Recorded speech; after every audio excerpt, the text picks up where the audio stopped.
In this video, I will show you how to play YouTube Music on Discord.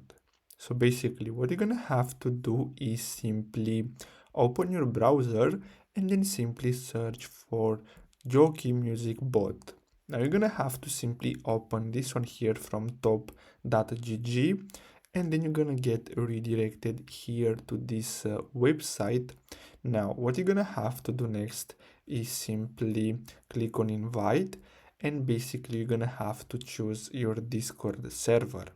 Then simply click on continue, and then you're gonna have to give admin to this bot. So click on authorize, and basically that's it. Now if we go to our server, we can see that we have our new bot on our server.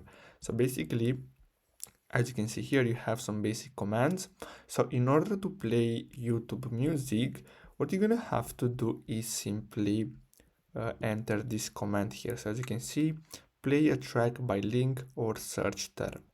So simply type in m, then play, and then what you're gonna have to do next is simply copy this YouTube Music video link, and then simply paste here, and then simply press enter, and basically that's all you have to do.